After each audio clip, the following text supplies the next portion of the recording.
I stood in the living room of the Shu family mansion, staring at the stack of papers on the mahogany table. The same papers, the same smug faces, the same moment that had destroyed my life the first time around, except this time I knew exactly what was coming. Chen Yue, don't be stubborn, my mother-in-law Zhang Meifeng said, her perfectly manicured nail tapping the transfer documents. These shares are worthless. The company is going under. We're doing you a favor by taking them off your hands. My husband, Xu Weiming, sat beside his mother, not even looking at me. He hadn't looked at me properly in months, not in this timeline, and not in my previous life either. His eyes were fixed on his phone, probably texting his mistress.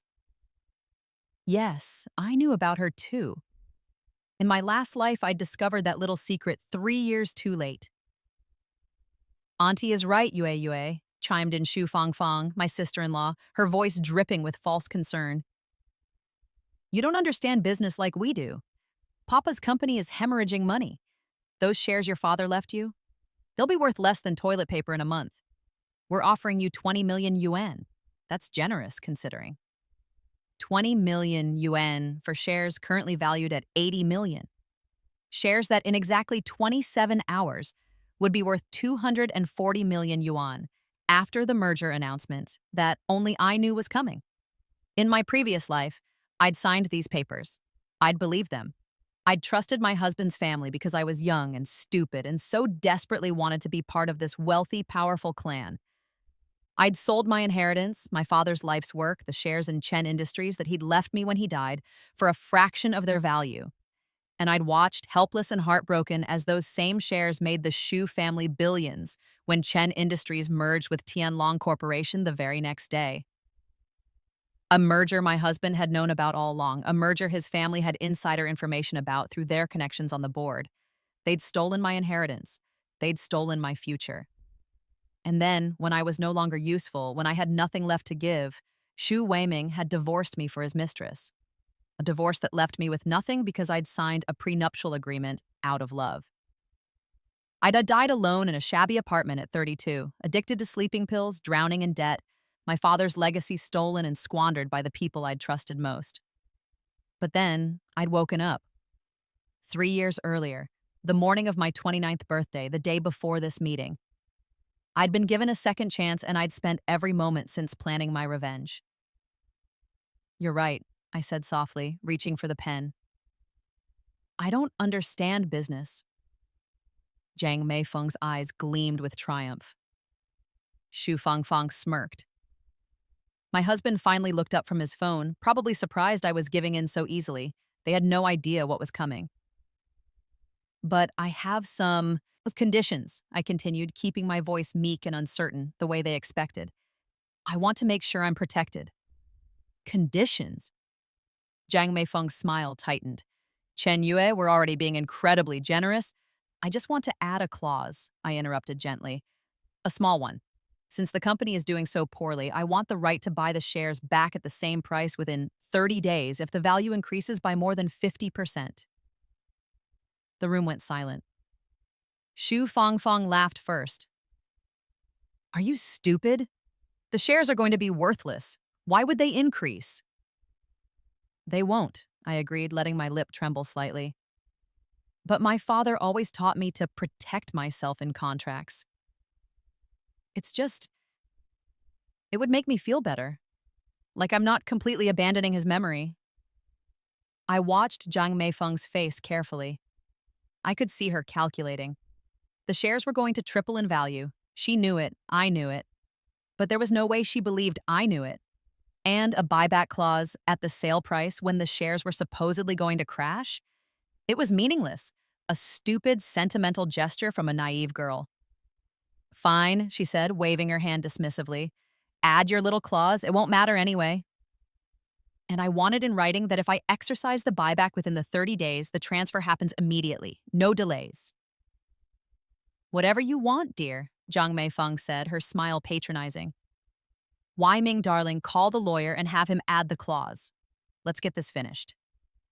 An hour later, I signed the papers. I watched 20 million yuan transfer into my account, money I'd never see in my previous life.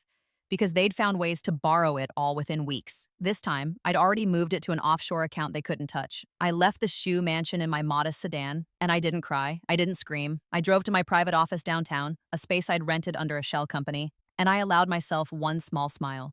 Phase 1 was complete. My phone buzzed at 6:47 a.m. the next morning.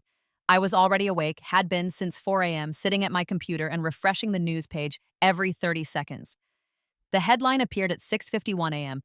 Breaking, Chen Industries and Tianlong Corporation announce historic merger, combined market cap to exceed 500 billion yuan. Read every word, even though I'd already memorized this article in my previous life. Chen Industries, my father's legacy, was merging with one of the largest tech conglomerates in Asia. The deal had been in secret negotiations for 8 months. The announcement sent shockwaves through the financial markets. By 9:30 a.m., when the stock market opened, Chen Industries shares had jumped from 80 million to 260 million yuan. They'd more than tripled. My phone started ringing at 9:33 a.m. Zhang Meifeng. I let it go to voicemail. She called again and again and again. At 9:47 a.m., Xu Weiming called. I answered. Chen's. Yue, where are you? His voice was tight with panic. At home. Why? Did you see the news about Chen Industries? Oh, yes. I let my voice fill with false excitement. Isn't it wonderful? My father would have been so proud. I can't believe the shares are worth so much now. Silence. Then, you need to come to the house right now. We need to discuss this. Discuss what? Oh, you mean the buyback clause? I paused, letting the moment stretch. I'll be exercising that today, of course. The value increased by more than 50%, so according to our contract, I can buy back the shares at the 20 million yuan price. I'll have my lawyer send over the paperwork this afternoon. Chen Yue, be reasonable. I am being reasonable, Weiming. I'm following the contract exactly as written. The one your mother insisted I sign, the one your family lawyer drafted. My voice hardened, just slightly. I'll see you in court if you try to block it. I'm sure the judge will be very interested in how your family convinced me to sell shares at a quarter of their value the day before a major merger was announced, especially since your uncle sits on Chen Industries' board. I hung up. The calls came in a flood after that. Zhang Meifeng, Xu Fangfang, even Xu Zhenting, the family patriarch who usually couldn't be bothered to acknowledge my existence. I ignored them all. Instead, I called my new lawyer, not the family lawyer I'd stupidly trusted in my previous life, but a sharp, ruthless woman named Lin Wei, who specialized in corporate litigation and ate wealthy families like the Shu's for breakfast. Ms. Chen, Lin Wei's crisp voice answered immediately. I've been watching the news. Congratulations. Thank you. I need you to file the buyback notice today, immediately. Already drafted. I'll have it delivered within the hour. They have 24 hours to comply per the contract terms, but I suspect they'll fight it. Let them fight. We have the contract. They can't win.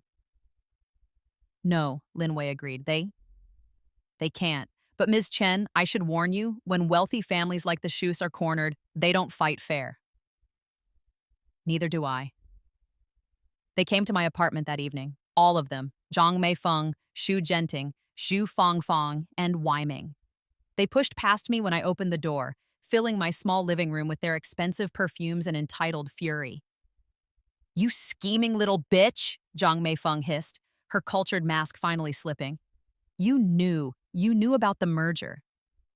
How could I have known? I asked innocently. I don't understand business, remember? You said so yourself. This is extortion, Xu Zhenting said, his face purple with rage. We'll sue you for fraud. On what grounds? I signed a contract that you drafted. I'm simply exercising the terms you agreed to. If you believed the shares were worthless, why does it matter if I buy them back at the sale price? 240 million yuan, Xu Fangfang shrieked. You're stealing 240 million yuan from us. No, I'm buying back what was always mine, what you tried to steal from me. I looked at each of them in turn, these people who had destroyed me in another life. The transfer will happen tomorrow, per the contract. You have no legal grounds to refuse. We'll fight this, Zhang Meifeng said coldly. We have lawyers, resources. You'll spend years in court. Actually, you won't. I pulled out my phone and showed them the document on my screen. This is a copy of text messages between Xu Fangfang and Zhao Lili discussing the merger 3 days before I signed the sales contract. Zhao Lili, who works in Tianlong Corporation's Merger and Acquisitions Department. The same Zhao Lili, who's been Fang Fang's best friend since university. Xu Fangfang went white. This is proof you had insider information about the merger when you convinced me to sell. That's securities fraud. The penalties include massive fines and prison time. I looked at Zhang Meifeng. I also have records of conversations between your husband and his brother, who sits on Chen Industries' board, discussing the stupid daughter-in-law who was about to hand over her shares before the big announcement.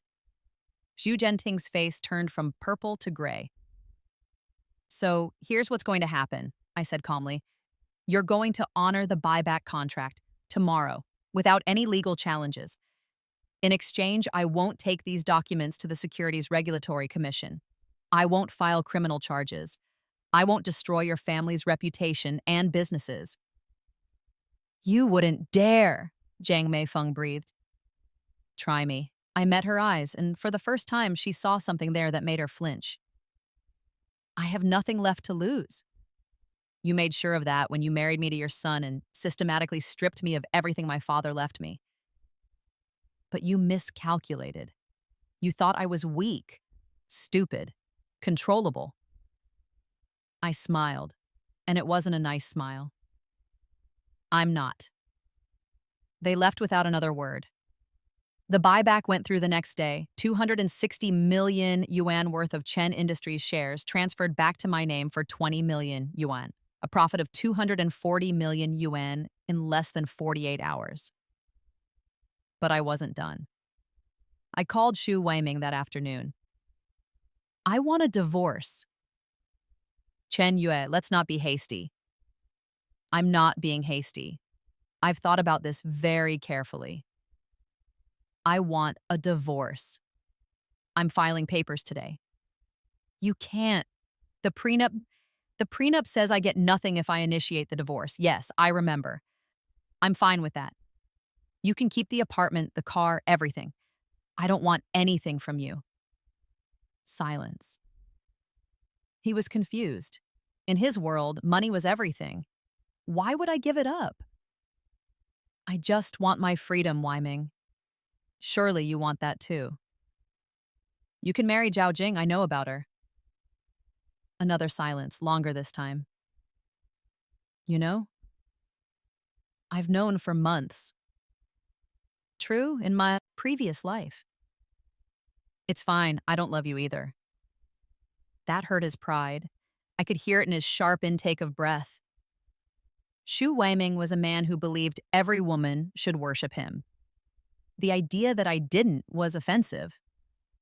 Fine, he said coldly. I'll sign the papers.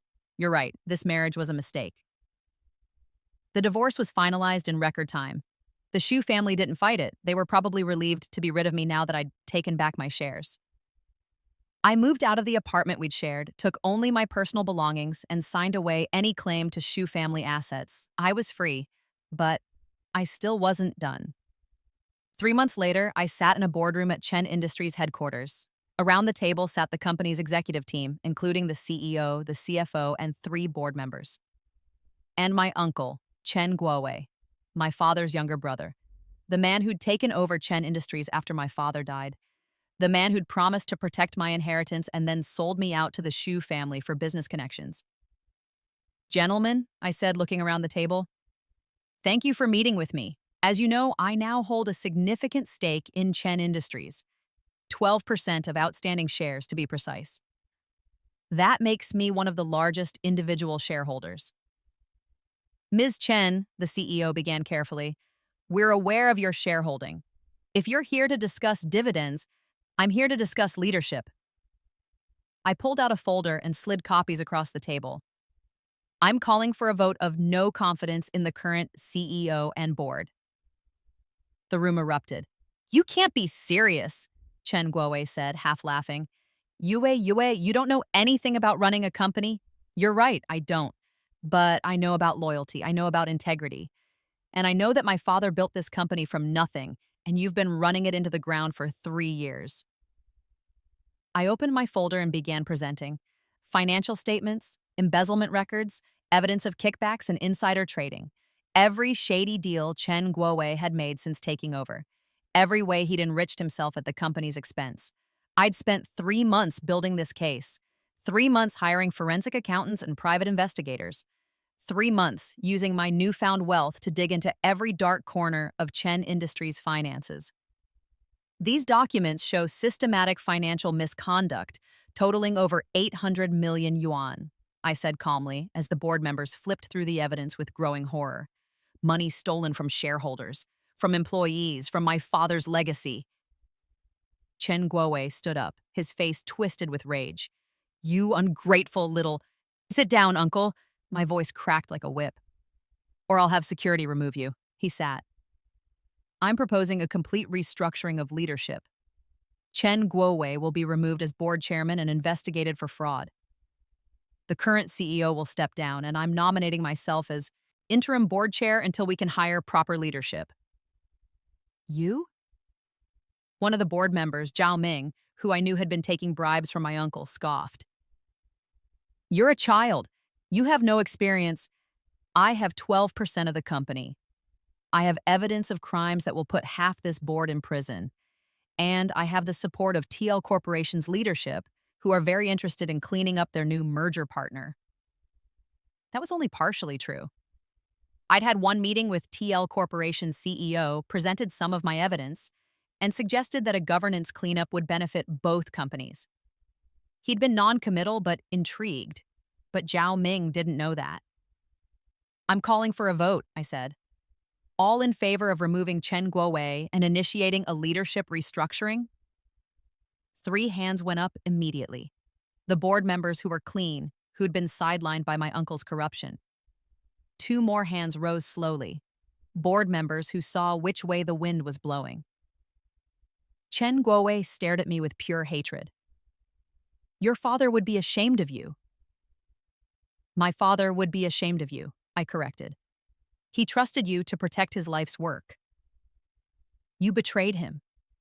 You betrayed our family, and you sold me out to the Shu family so you could secure business deals for your friends. I did what was necessary for the company. You did what was necessary for yourself, but it's over now. The vote passed. Chen Guowei was removed from the board pending investigation. The CEO resigned that afternoon, and I became interim chair of Chen Industries at 29 years old. The business press called it a corporate coup, a David versus Goliath story.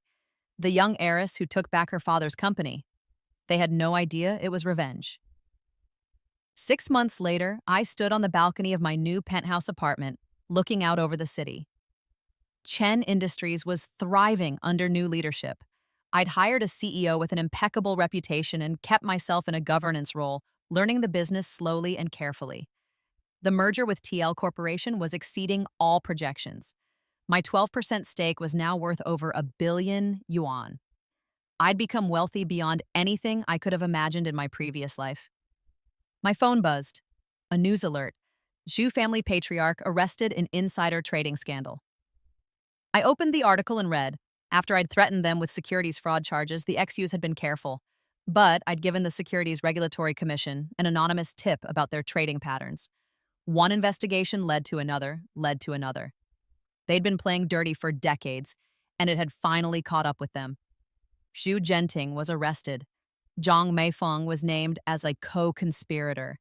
The family's assets were being seized, their business empire was collapsing, and Xu Weiming? He'd been fired from his cushy executive position when his father's crimes came to light. Last I heard, his girlfriend had left him when the money dried up. I should have felt satisfaction, vindication, joy. Instead, I felt empty. No, that wasn't quite right. I felt free. like I'd been carrying a massive weight for years, for 2 lifetimes, and finally set it down. My phone rang. Lin Wei. Ms. Chen, there's something you should know. Chen Guowei's trial starts next month. The prosecutor wants to know if you'll testify. Yes, I said without hesitation.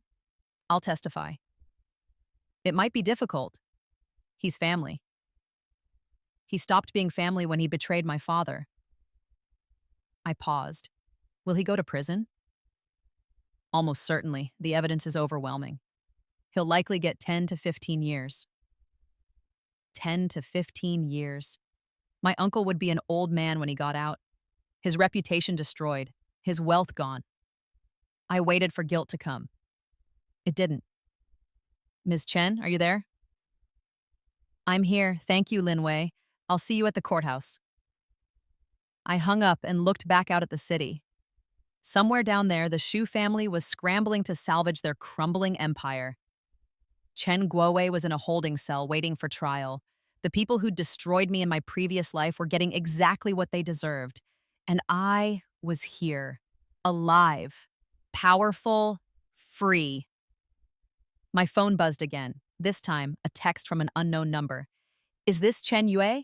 This is Jiang Ming from university. I saw your picture in the business section. Congratulations on everything. If you ever want to grab coffee and catch up, let me know. Jiang Ming. I remembered him vaguely, a quiet guy from my economics class. Kind eyes.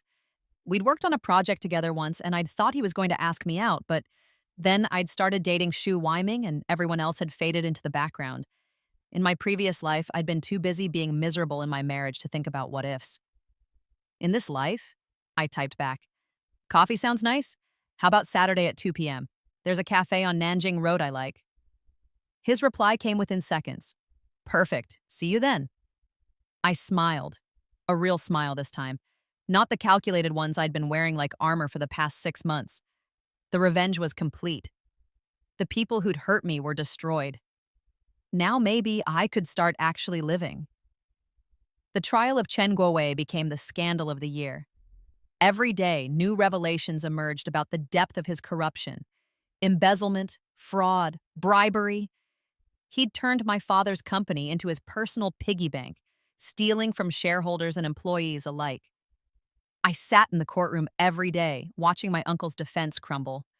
His lawyers tried everything, claiming the evidence was fabricated, that I had manipulated the investigation out of personal vendetta, that the accounting irregularities were simple mistakes. None of it worked. On the final day, when the judge read the verdict, guilty on all counts, 14 years in prison, Chen Guowei turned to look at me. Our eyes met across the courtroom. Your father would hate what you've become, he said, his voice carrying in the silent room. I stood up, smoothed my designer suit, the kind I could never have afforded in my previous life, and walked to the railing that separated us. My father built a company that employed thousands of people, I said quietly.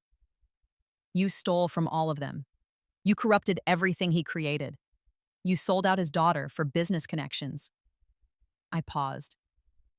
My father would hate what you became. But he'd be proud of me for stopping you. The bailiffs led him away. He didn't look back. Lin Wei appeared at my elbow. Well done, Ms. Chen. That's over now. Not quite. I pulled out my phone and showed her a document. I'm donating 100 million yuan to establish the Chen Daming Memorial Foundation. Named after my father. It will provide scholarships for business students from low-income families and grants for ethical business research. Lin Wei raised an eyebrow. That's generous. My father believed business should be a force for good. I want to honor that. I smiled slightly. Plus, it's good PR for the company. Shows we're committed to ethical practices and social responsibility. Always thinking 3 steps ahead. I had a good teacher. I met my father, but I was also thinking of my previous life. Every mistake I'd made, every lesson I'd learned the hard way. I'd had 32 years of experience to draw from, even if no one else knew it. We left the courthouse together, and I ignored the reporters shouting questions. My driver pulled up in a sleek black car, another thing I never could have imagined in my previous life, and I slid into the back seat. My phone buzzed. Jiang Ming saw the news about the trial. That must have been hard. Still on for dinner tomorrow? Coffee had turned into dinner. Dinner had turned into regular dates. Jiang Ming was everything Shu Weiming wasn't. Kind, genuine, interested in me as a person rather than for my money or connections. He worked as an economics professor at the university we'd both attended. He had no interest in corporate politics or social climbing. He made me laugh. I texted back, "Definitely still on. Pick me up at 7. Wouldn't miss it." I leaned back in my seat and closed my eyes. 2 lifetimes of pain and betrayal, and somehow I'd ended up here. Wealthy, successful, happy.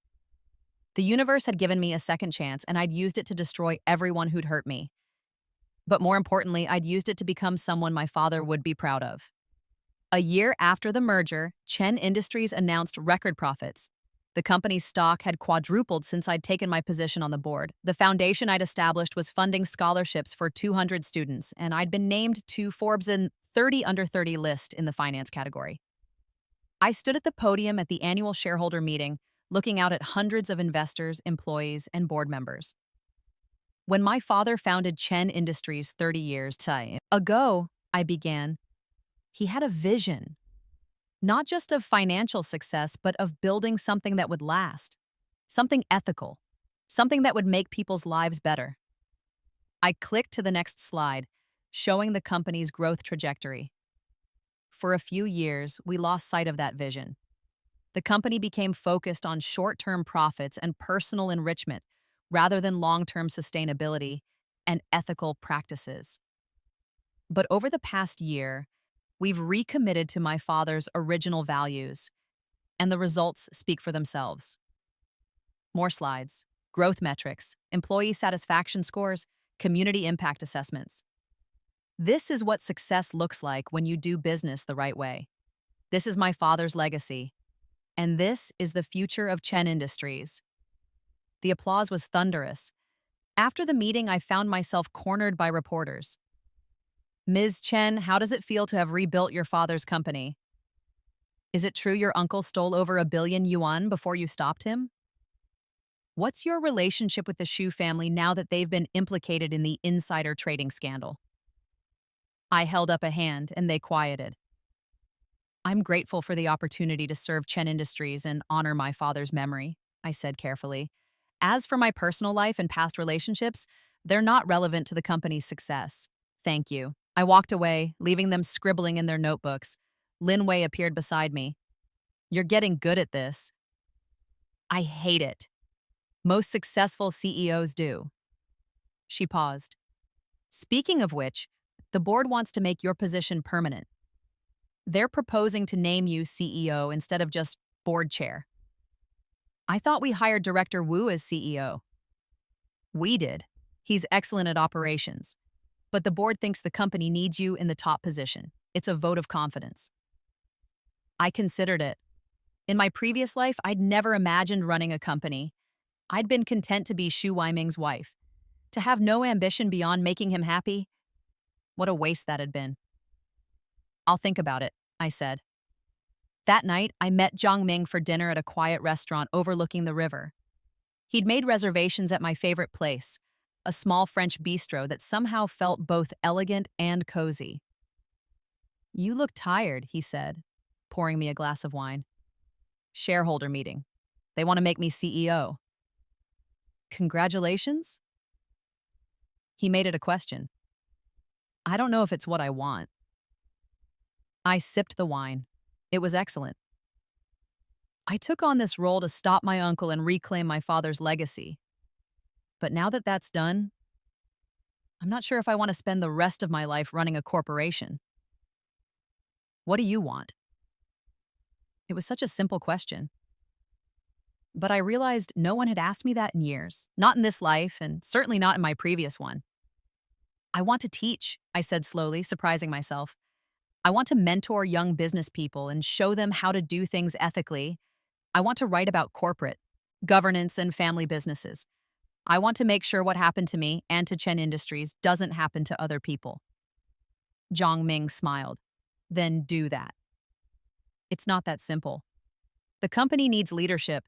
The company needs good leadership, he corrected. Director Wu is good leadership. You said so yourself.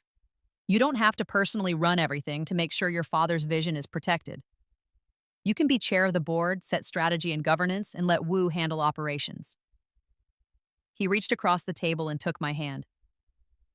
You've spent a year fighting battles and settling scores. Maybe it's time to start thinking about what you actually want your life to look like. I stared at our joined hands. His fingers were warm, steady, reliable. I'm not good at that, I admitted. Thinking about what I want. I spent so long just surviving, and then the last year has been about revenge. Then maybe it's time to learn. He squeezed my hand gently. You're 29 years old, Chen Yue. You're brilliant and successful, and you have your whole life ahead of you. Don't waste it on anger. He was right. I knew he was right. But letting go of the anger meant letting go of the armor that had protected me. It meant being vulnerable. And the last time I'd been vulnerable, I'd been destroyed. I'll try, I said quietly. We finished dinner and walked along the river, his hand still in mine. The city lights reflected off the water, creating patterns of gold and silver.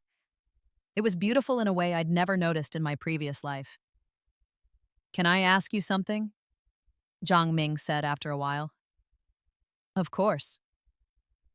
Sometimes you look at things like you've seen them 1,000 times before. Like you're remembering something instead of experiencing it. Why is that? My heart skipped. Had I been that obvious? I had a very intense year, I said carefully.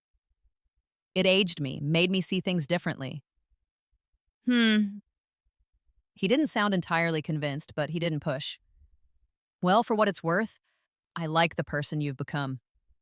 Even if she's a little scary sometimes.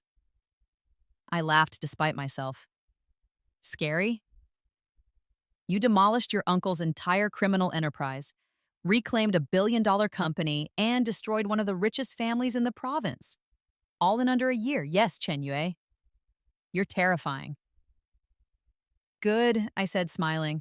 I like being terrifying. But as we walked, I felt something in my chest loosening. The constant vigilance, the need to be 3 steps ahead of everyone, the fear that if I let my guard down for even a moment, I'd lose everything again. Maybe Zhang Ming was right. Maybe it was time to stop fighting and start living. The Xu family's final humiliation came 18 months after I'd reclaimed my shares. Xu Weiming was arrested for embezzlement at his new job. Apparently, he'd learned corruption from his parents and couldn't help but continue the family tradition. The trial was brief and decisive. 5 years in prison. I didn't attend. I didn't even watch the news coverage. I was too busy teaching my first class at the university. Corporate ethics and governance for MBA students. 50 eager faces looked up at me from the lecture hall, waiting to learn. Let me tell you a story, I began, settling into the podium, about a young woman who inherited shares in a family company, and about the people who tried to steal them from her. I taught the case study without naming names, but I could see some of the students recognize the details from the news. The insider trading, the securities fraud, the elaborate revenge plot. The question is not whether revenge was justified, I said at the end of the class. The question is, what could have prevented this entire situation in the first place? What governance structures, ethical guidelines, and legal protections could have stopped the initial corruption? The discussion that followed was passionate and insightful. These students understood that business ethics wasn't abstract theory. It was the difference between companies that thrived and companies that destroyed lives. After class, a young woman approached my desk. She looked nervous. Professor Chen, I just wanted to say, my father worked at Chen Industries. He was on the production floor. When your uncle was stealing money, the company cut benefits and froze wages to save costs. My family almost lost our home. I felt my chest tighten. I'd known my uncle's corruption had hurt the employees, but I'd never put a face to it before. I'm so sorry, I said. Don't be, you fixed it. When you took over, one of the first things you did was restore benefits and give everyone back pay for the frozen wages. My father cried when he got that check. It saved us. She smiled, tears in her eyes. So, thank you, Professor, for teaching us that business can be done right, that it should be done right. After she left, I sat alone in the empty classroom for a long time. In my previous life, I'd been so focused on my own pain that I'd never thought about all the other people the Shu family and my uncle had hurt. The employees, the shareholders, the families who depended on Chen Industries for their livelihood. I'd gotten my revenge, but I'd also saved thousands of people from my uncle's corruption. Maybe that was the real victory. 2 years after my rebirth, I married Jiang Ming in a small ceremony at the same hotel where I'd married Xu Weiming in both lifetimes. But everything else was different. This time, my husband looked at me like I was the most important person in the world. This time, the ceremony was small and intimate. Just close friends and colleagues, no political calculations or business alliances. This time, I wore a dress I'd chosen myself, not one Zhang Mei Feng had picked out to match the Shu family's aesthetic. This time I was happy. I promise to support your dreams, Jiang Ming said during his vows, his eyes never leaving mine. To be your partner, not your owner. To love you for who you are, not what you can give me. I thought about Xu Weiming, who had never asked about my dreams, who had seen me as an asset to be managed. I promise to trust you, I said, my voice steady, to build a life with you based on honesty and respect. To never forget that love is a choice we make every day, not just a contract we sign once. When we kissed, I felt the final piece of my old life fall away. Chen Yue, the naive girl who'd been betrayed and destroyed, was gone. In her place was someone new, someone stronger, someone who had learned from her mistakes and refused to repeat them. The reception was held in the hotel's garden. As I danced with my husband, I caught sight of my reflection in the glass doors, a successful businesswoman, a respected professor, a woman who had reclaimed everything that was stolen from her and built something even better. What are you thinking about? Zhang Ming asked, following my gaze. I'm thinking about second chances, I said, and how grateful I am for mine. You earned it, he said simply. Everything you have, you fought for and earned. If only he knew, but some secrets were meant to be kept. The universe had given me a gift, a chance to redo my worst mistakes and right the wrongs done to me. I wasn't about to question it. The music swelled and I let myself be carried away by it, by the joy of the moment, by the promise of a future that wasn't written yet. In my previous life, I'd died alone and broken at 32. In this life, I was 31 and I'd never been more alive. 5 years after my rebirth, Chen Industries had become one of the most respected companies in Asia. Under Director Wu's leadership and my governance oversight, we'd expanded into new markets while maintaining strict ethical standards. The Chen Daming Memorial Foundation had funded scholarships for over 1,000 students, and I had written a book. Second Chances, Ethics, Governance, and the Art of Corporate Redemption became a bestseller in business circles. It told the story of Chen Industries' transformation, my uncle's corruption, and the importance of ethical leadership. It became required reading in business schools across the country.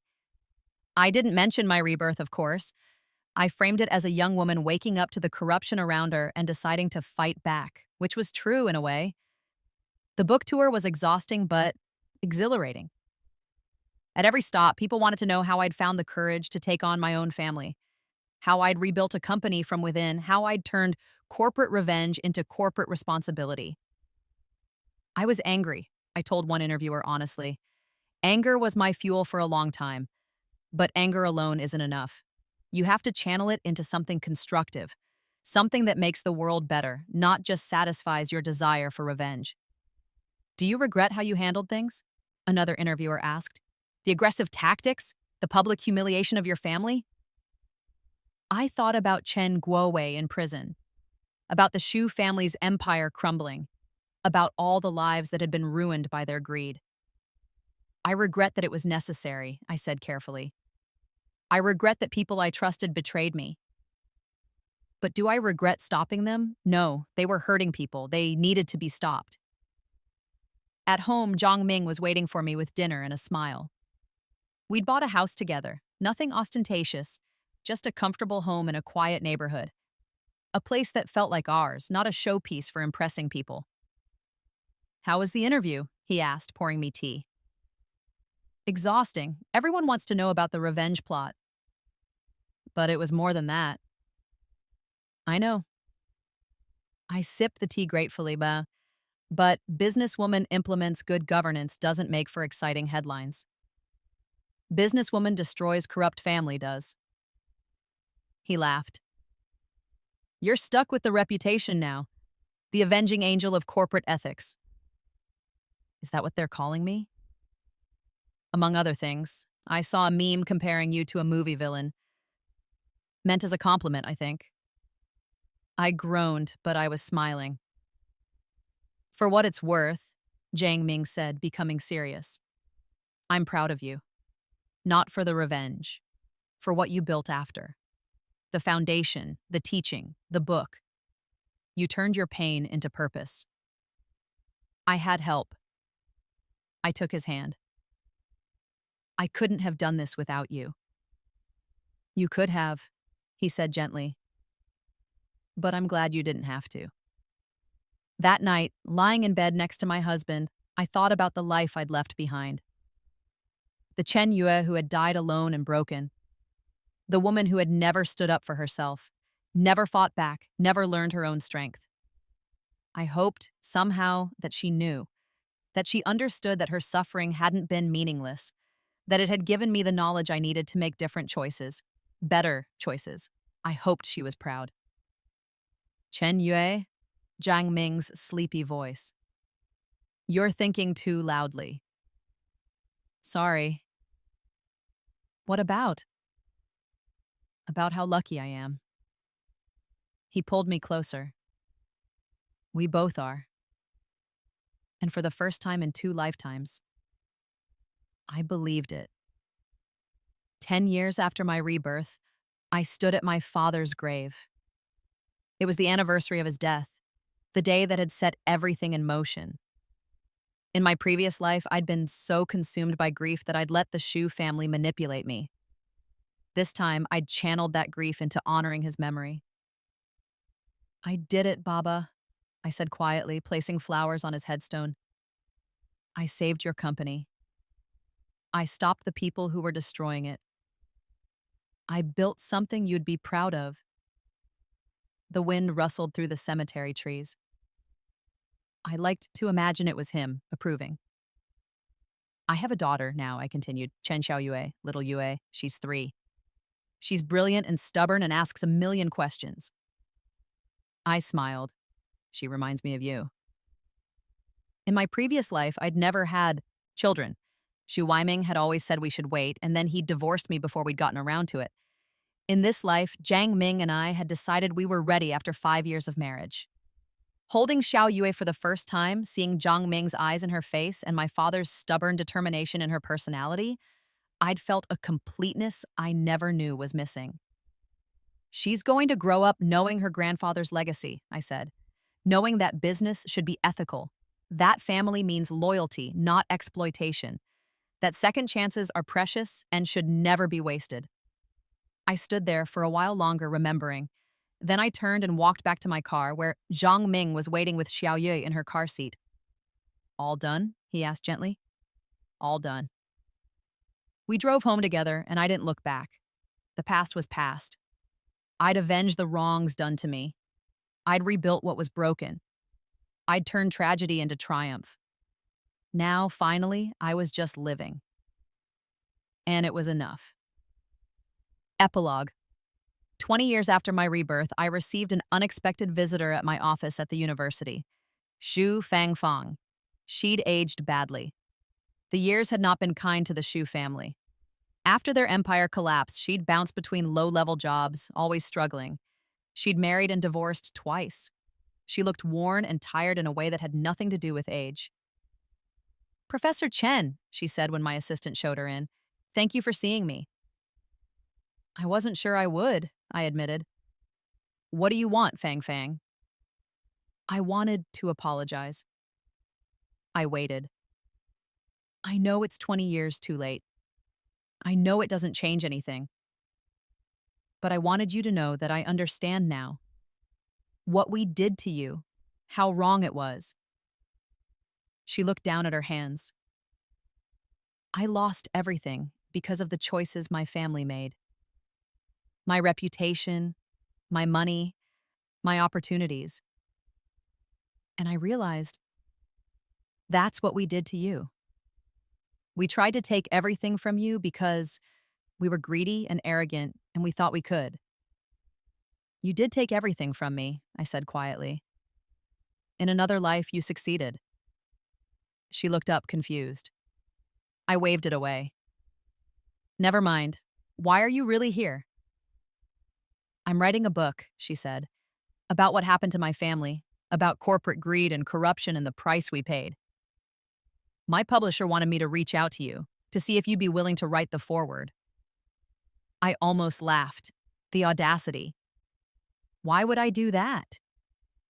Because the book is a cautionary tale about what happens when families prioritize money over ethics, when they treat people as assets instead of human beings, when they think they're above consequences.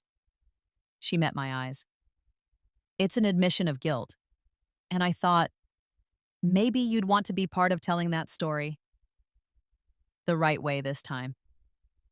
I studied her for a long moment, this broken woman who had once been so proud and cruel. Part of me wanted to refuse, to send her away without a second thought, but another part, the part that had spent 2 decades teaching business ethics, that had written books and given lectures about forgiveness and moving forward, that part was curious. Send me the manuscript, I said finally. I'll read it. If it's honest and actually serves as a warning to others, I'll consider it. Thank you, she said, standing. I know I don't deserve your kindness. You don't, I agreed. But I'm not doing this for you. I'm doing it because if your story can prevent even one person from making the same mistakes, it's worth it. After she left, I sat in my office and thought about the strange turns life takes. 20 years ago, I'd have done anything to see the Shu family suffer. I'd plotted and schemed and destroyed them utterly. Now I felt only a distant pity. Zhang Ming found me there an hour later, staring out the window. Rough day? He asked, setting a cup of tea on my desk. Xu Fangfang came to see me. His eyebrows shot up. Really? What did she want? I explained about the book. Are you going to do it? He asked. Maybe. Probably, I sighed. Is it wrong that I don't feel anything when I see her? No anger, no satisfaction, just nothing. It means you've moved on, Jiang Ming said simply. You won, Chen Yue. You got your revenge, you built a better life, and now you're so far beyond them that they can't even touch you emotionally anymore. That's the ultimate victory. He was right, of course. I'd spent my second life fighting battles and settling scores. I'd reclaimed my inheritance, destroyed my enemies, and built an empire of my own. But the real victory wasn't the money or the power or even the revenge. It was this. Sitting in my office, drinking tea with my husband, knowing our daughter was at home doing her homework, knowing I had students who respected me and colleagues who valued me. It was waking up every morning and choosing to be kind even when I had the power to be cruel. It was looking back on 2 lifetimes and knowing that this time, I'd gotten it right. The shares had tripled in value, yes, I'd become wealthy and powerful and successful, but more importantly, I'd become someone my father would be proud of, someone I was proud of, and that, in the end, was worth more than all the revenge in the world.